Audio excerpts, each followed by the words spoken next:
Hey everyone, happy Halloween. Today I'm going to be showing you how I made this AFI Exquisite Halloween inspired bra. This is not so much a step-by-step tutorial as it is a project log, so I'm going to be bringing you through the modifications, the process, my thoughts that ultimately landed me here to this bra. I do have it on my list of things to do to make a proper AFI Exquisite tutorial because this bra is just one of my favorites and I think everyone should have one in their closet. But today, this is more of a fun how I ended up here adventure. So with that being said, we're gonna jump right into the video. I just picked up this tool from Joann's to make my Halloween themed exquisite. It is a velvet flocked black tulle, and it's got spider webs with some glitter. It's really, really cute. This is not what I was originally intending to get at Joann's for this bra, but you know what? I saw it. My dog has opinions. He also thinks it's cute. So this is just regular tulle. This is not bra tulle, but I'm planning to line this bra in a black tricot, which is super stable. And I'm also going to have foam cups. So hopefully everything will be nice and sturdy and fine. It does have a little bit of stretch to it. So I'm just gonna have to be mindful of that as I am cutting everything out. So I'm just gonna go ahead and do that. So I'm gonna walk you through a thought process real quick. So the way that I typically make the exquisite is with embroidered tulle that has a finished lace edge. I did not consider the fact that this tulle does not have a finished edge. I did, and that's why I picked up black fold over elastic. But in my head, I was like, oh, I'll do a foam cup and I'll finish the top of the foam cup and the tulle at the same time with the same strip of fold over elastic.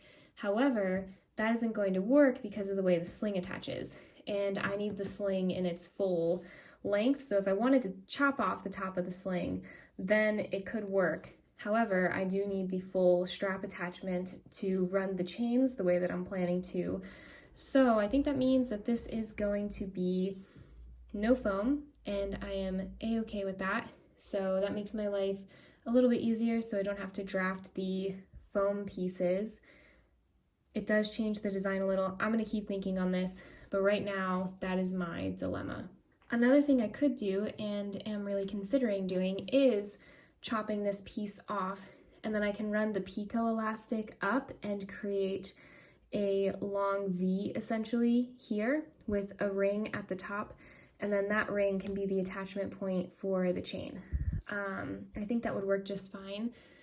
I'm going to think on it, but that actually might be a winning thought right now too. Y'all, I have done such a good thing. I am so excited.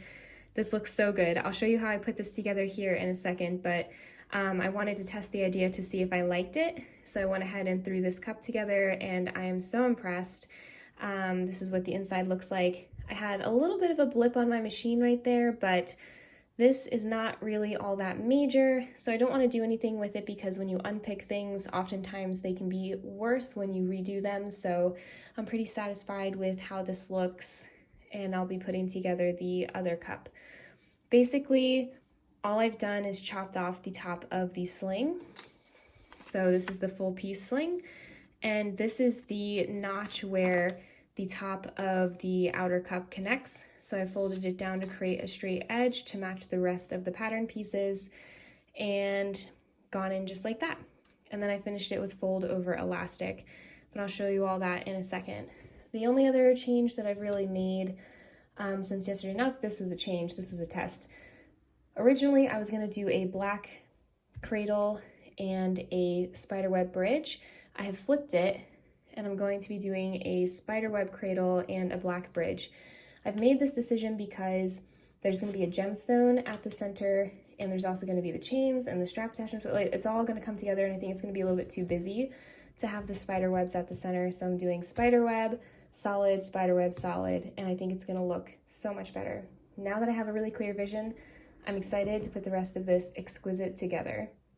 Although with this bra, I started with the cup, I usually start with the frame because for me, once I have the cups done, I'm super impatient and I want to get them in the bra because I really want to see what it's looking like. So I'm first going to construct the frame before I put together my other cup.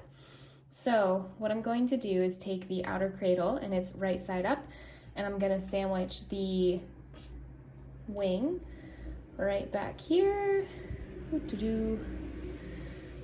just like that.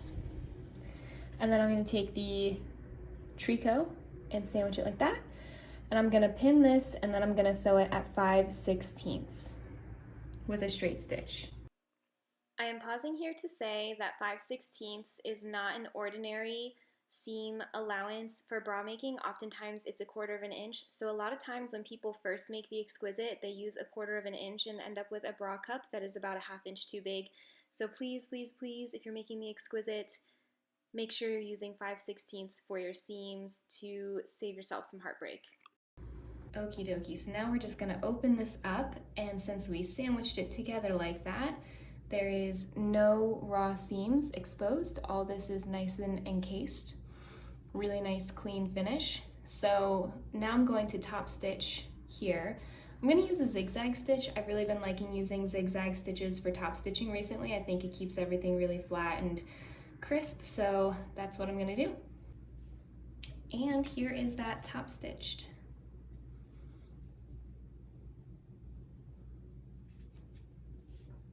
The next step is going to be the bridge. So if you are doing an Exquisite without any modifications, you would take your fashion fabric right side up, and then your tricot, and you would stitch it together at 5/16, and then you would open it up, understitch, and it would be good to go. We are still going to be doing that with the addition of a strap. So what I'm gonna do is take a tiny piece of this black strap elastic, and I'm going to make a little loop and tuck it in here with a ring, because I'm going to be connecting this moonstone situation that I have here. I'm going to be connecting this to that ring and the strap attachment. So I'm going to go ahead and do that. Okay, I've sewn that at 5/16, so now I'm going to open it up, and this is my lining on top. I'm going to understitch the seam allowance to the lining. So I'm simply going to, with a straight stitch, tack the seam allowance down to the lining to make the bridge really clean and flush. Okay, here that is, and when I finish making a bridge, I usually drop a couple of pins at the top. That way it can start to, get some muscle memory that this is the way that it is supposed to be. This is the slightest bit crooked, but it's once again not worth unpicking because I probably would leave behind holes. So if I wanted to redo this, I would probably need to cut out 2 new bridge pieces and start fresh. So I'm going to keep this just like this. So the next thing I'm going to do is, with right sides together, attach the cradle to the bridge. Now with this seam, it's exposed, so I made the effort to encase it, but this seam is going to be covered up by the underwire channeling. Actually, I was going to put the underwire channeling on the outside. Oof, okay. I definitely did this out of order. I'm going to encase this seam just like I encased the other seam. So I'm gonna have to do a little bit of a burrito method here, but it will be okay. So I'm gonna go fashion fabric to fashion fabric, lining to lining, stitch it, and then flip it, and it should be good. Okay, managed to get it so the seam is nice and encased so that if I do the wire on the outside as envisioned, it will be a nice clean finish on the inside. So I am just gonna top stitch this with a straight stitch since it's such a small little distance and it'll pretty much be covered up. So I'm gonna go ahead and do that now. And there that is. So now I'm just going to repeat that for the other side, and then the frame is going to be done and we can put the first cup in. The frame is complete. I'm super happy with it. So now I'm going to insert the first cup. And because I want the underwire channeling on the outside, I'm actually going to sew it like this versus like this. So usually you put the fashion fabric right sides together, but I'm actually going lining together. and I'm gonna sew it just as I would if I was doing this normal, but I'm just going lining to lining. So here is that cup inserted. I have to admit, it looks really funny. This is the first time that I've ever done the channeling on the outside, so the inside looks just like this. It's puckered up because the foam is pulling it, but there's no actual puckers. It is completely structurally sound. I've checked multiple times. But yeah, the channeling is gonna tack to the outside. And then I just think it's gonna be such a cool effect to have the black around the cup and then also the fold over elastic and the vertical seams. So I'm gonna go ahead and finish the other cup and put it in just the same fashion, lining to lining for that exterior channeling. And here it is with both of the cups in. So now I'm going to do the elastic starting with the bottom band. The Exquisite uses 1/2 inch picot elastic on the top and the bottom. And I, of course, have modified this to have a Gothic arch. So I'm gonna bring 2 pieces of the picot elastic through here, and then I will attach the underwire channeling.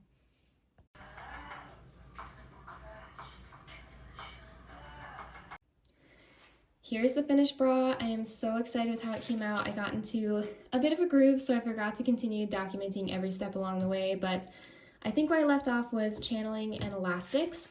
So it's pretty straightforward with the exception of the Gothic arch.